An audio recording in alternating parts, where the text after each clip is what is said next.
உலகத்தை வெறுக்க செய்யும் சிலுவை. முதலாவதாக நம்ம பார்த்தோம், தாழ்மையும் கீழ்ப்படிதலும் உள்ள சிந்தை நமக்குள்ள இருக்க வேண்டும். பகையை கொல்லுகிற சிலுவை நமக்குள்ள இருக்கிறது. நாம் பிதாவோடு கூட ஒப்புரவாகி இருக்கிறோம்.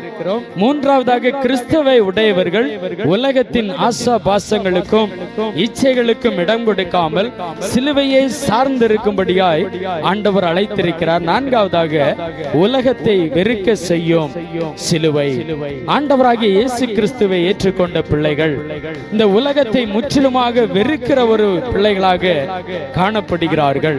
கலாத்தியர் 6ஆம் அதிகாரம் அதன் 14வது வசனத்தை வாசித்து பார்க்கிற போது, இந்த உலகத்தை முற்றிலுமாய் வெறுக்கிற பிள்ளைகளுக்கு ஆண்டவர் நிச்சயமாகவே அநேக ஆசீர்வாதங்களை வைத்திருக்கிறார்.